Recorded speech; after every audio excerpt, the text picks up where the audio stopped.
Jason, what really stood out to me, man, from watching your highlight video was just your length that you play with, and that's just really going to help you out as you grow, and just getting to keep playing it because you want to see length at the D-line spot. Okay, so that'll really help you out. Now, my suggestions for your highlight video are the following. The first thing is to add an information slide, at the beginning. And the best way to do this is to go on Canva. All right, this is free. You'll go to one of their slides. You'll put your information of your name, school, graduation year, position, height and weight, X account, email, and phone. All right, put that information on the left, put a picture of you on the right, download that, and then upload that to the very first thing on your Huddle highlight video. And the reason we want to do that is because a college coach's time is so short and valuable. That way, as soon as they pull up that information, boom, all of it's there right for them. They know how to get in contact with you. They know how to follow you in UNX. They know your tangibles for your height and your weight. Okay, because if a coach, with how short their time is, if they can't find you, if they can't find you on X, if they can't find your contact information, and personally, I've had to do this, you have to pass on the kid because you can't keep wasting time to get that information. Okay, so make sure that you've got that stuff available, and that'll really help out. Now, remove play/non-highlights. This is more anything that doesn't showcase your strength or transfer to the next level as much, okay? Because we want to be able to move that needle. And say you're a 10 on a coach's board, and boom, we can take some plays out, and now we're bumped up to the 5. But the other reason we want to make sure we're removing some plays, and these are kind of ones I've kind of started with, is because your highlight video, we only want that thing to be anywhere between 3 to 4 to 5 minutes, all right? A college coach is watching 60 to 100 kids in a day. What he does is he watches the first minute, and after the first minute, if he doesn't seem as interested, he's going to pass. Okay, and so that's where sometimes they get to that portion, but then also there's sometimes where the film can be too long, and they kind of just I've seen what I've seen, I'm done watching, and they just go on. Okay, that's where you got to find that in between. That's where that 3 to 4 to 5 minutes is kind of max of 5 minutes is really good. So making sure we're getting that down. All right, and the example of kind of what I've got here for you is at the 36-second mark. Okay, again, I'm going to tell you these are not bad plays. All right, but compared to some of these other ones here, all right, that you've got, this is more of a kind of we've got on the pile. Okay, half sack deal. And the other D end is the one that really made the play more so, and we were able to be there and help clean it up. That's where not being as much as you had some others where it's just straight sacks, okay? And that's where that's really going to help you out. So I've got some others on there, like one of them, there's a tackle, the running back slipped, and kind of already out of bounds, and just some ones with the offensive side as well. So just take those out, and that'll really kind of help out and get that shortened up. Now, also remove captions, okay? The captions that say defense and the other one that says offense, and those are the timestamps there. The reason being is because they can tell what you're on with those spot shadows, right? Because we don't want to have anything that's going to distract that college recruiter from evaluating your film. That's why you need to remove the music also. Okay, he's watching 60 to 100 kids, like I said, sitting in the dark room, lamp on, music going, and you get in a zone. You get in a zone when you're evaluating and recruiting kids all day long, okay? And we don't want to do anything that's going to break that zone, because sometimes you kind of lose focus, or you kind of get distracted. You kind of really see what you were truly looking for, okay? So take those out. Now, your order of plays are perfect, okay? Defense and then offense. We want to do that because that way coach can jump right to that clip, okay, and start and use what he sees. So if the running back coach wants to watch it, boom, I can go to the 6:21 mark. Boom, I can pop it up, or excuse me, since we're going to shorten it, let's say the 3:18 mark, okay? Boom, pop it up, boom, and away you go. Okay, they can watch what they need to watch, and I have to watch the other clips. So you did a great job there. Now, go into the sequence of plays, though, okay? This is kind of your flow of the film, all right? We want to go to turnovers, sacks, TFLs, and this is more anything tackle for loss or anything disruptive in the backfield, all right? Any PBUs, because I know you had 1 or 2 on there, all right? And then remaining defensive highlights. And this is more anything that's not necessarily, that is not the statistical, category, but still showcases what you can do well. All right. Then on the offensive side, okay, you're going to keep the film rolling. Like I said, just take out the caption like you did. Long TDs, go to short TDs. All right, that's anything red zone and in. The new explosives, anything 15 to 20 plus yards down the field, and then add in, if you've got some blocking plays, add those in there too. Okay, no block, no rock. All right, and then remaining offensive highlights, and these are more necessarily not explosion plays. Okay, but still, again, kind of like the defense still showcases what you can do. Now, like I said, we want our video between 3 to 4 to 5 minutes. In each of these sections, we want to have 3 to 4 to 5, maybe 6 clips. All right. Now, let's say one thing, one PBU or whatever is all you have. Okay. Just as an example, then you can maybe add a couple more deals in on sacks or TFL or something like that. Okay. But you got to keep it within that range. All right. Now, we also want to make sure our best plays are first. Okay. Because, like I said, the coach is watching so many kids, and after a minute, so we got to keep his attention early and keep him watching. Okay. That's really going to help us out in what we need to do. And I have timestamped on here what I believe would be the best one to really start with for each section. All right. Starting off, going to your turnovers. Very first clip you got on here. Okay. It's a great job here.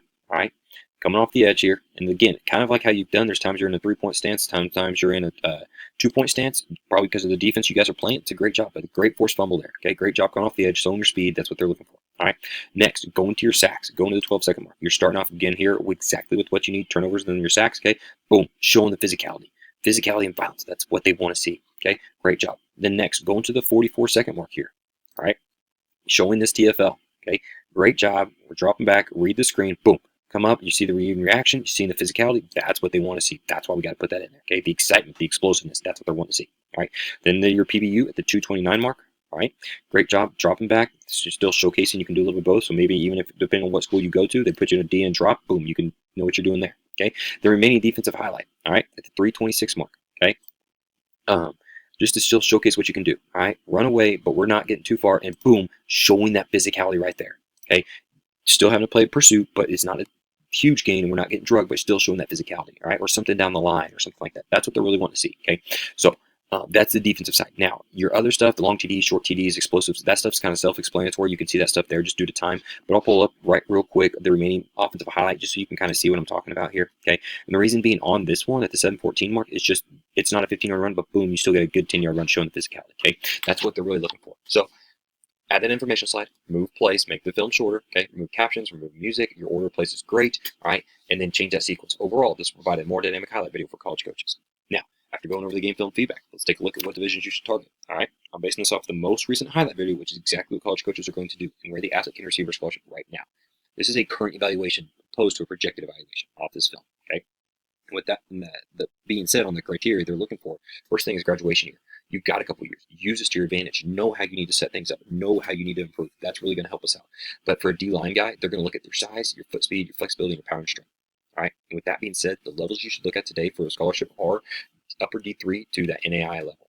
All right. Now, you may or should start getting interest from these schools. Okay. And I say that because of your graduation year. Okay. I'm not saying you automatically should be, but you may because of your graduation year. All right. But here's the deal. Let's start that communication process with them now. Start emailing these coaches. Start calling these coaches, okay? Because when they get out of spring ball, boom, they're going to be coming to these schools looking for 2027 kids. But then now that coach can say, hey, coach, Mike or Jason sent you this film. He sent you his film. Take a look at him. Great kid, great player. He's an exciting one to have, okay? That way they can kind of start getting your name in their head, right? You start getting your name out there through social media, DMing these coaches, following these coaches on X. Make sure you're marketing and branding yourself in the correct way. Here's the deal. We need to send this film out too and marketing ourselves because we need to know if these coaches like us or not, right? And that's going to help us determine if we're getting a camp. Because if these coaches don't necessarily like us, then we want to put our money towards a camp where we know that they're going to enjoy having us there. And that way we can kind of start to develop that relationship, all right? Making sure we're putting our money towards that right way. Because here's the deal. When you go to these camps that these coaches like you can introduce yourself. You can start to make that relationship. That's going to be huge for you, right? Because then when you send them that midseason highlight as you grow and grow in that graduation year, you're going to develop that relationship and they're going to see that stuff translate to the field, all right? But how can we also go attack these levels and get better? My suggestion to improve your game that translates to college football and possibly a higher division are the following. First thing is strength and power, okay? Hitting that weight room, hitting that strength training, add good weight to your frame. Not just weight, add a good weight, okay? Be able to explode out of that stance. Show off that bull rush, okay, with that functional strength and power, okay? Working on explosions, 1, 2, 3, boom, explode up out of that squat, okay? Just quick twitch stuff like that. Flexibility, pre and post training stretching. You guys don't, do it on your own, okay? The stretching is going to improve that pad level against the run or the pass, all right, which is also going to help prevent injury. Because your best ability is your availability. If you're dinged up and nicked up over the next couple of years, that's going to hurt your chances of video, then going to hurt your chances of offers. You turn around and you say that on the college ranks, all right, you're dinged up and nicked up, then that's going to hurt your chance on the depth chart, all right? So you got to make sure you're taking care of your body. Foot speed, dot drills, ladder drills, okay? You've got to be the fastest and first off the snap, all right? Those precious little seconds make a huge, huge difference, okay? You understand that. They say football's a game of inches, but it's also a game of seconds, all right? Being out of line with that first step is going to provide that huge advantage you need, all right? Continue a D-line technique development, showcasing your block destruction, okay? So if you got some clips on there, add that in there for making defensive highlight, okay? Showing that block destruction, have to be able to shed one-on-one blocks. If you're getting double team, how are they going to stop you, okay? Let's say you got a wing or a tackle on a wing, okay, you're splitting it, and they try to steal it. How are you going to get around that? How are you going to split that? How are you going to keep contained? Okay, do whatever you got to do to keep your responsibility for your defense. All right. Next, your stance, footwork, and hand accuracy. Okay, that's all the fundamental stuff. You got to always work on that. The pros do, so we ought to be able to as well. Now, here's the deal. You got to be able to reset the line of scrimmage. Coaches are looking for guys that are reset the line of scrimmage either downfield, so we're getting pushed back, or in the backfield. Okay, and they want the backfield. But here's also the deal. You're going to work on these details all the time in college drills. So if you got a good development of them now, this is going to help you in the depth chart later on. Okay, so make sure we're working on that. But these improvements are what a D-line college coach will look at. So double down, do all these things, hit it hard, and if it translates to your video, this can help you level up your evaluation and possibly have an opportunity at that lower to mid D2 level. But Jason, at the end of the day, man, everything will come down to your individual work, your outreach, as well as your marketing on social media, and that relationship building with college coaches, which is why the next step is your athlete interview. You're going to get an interview with the coach and get coached on your communication and your interviewing skills, which is critical for the conversations you're about to start having with college coaches. So make sure you watch the video beforehand and be ready to go. If you have any questions, we'll be able to answer them at the end of the interview. Thank you.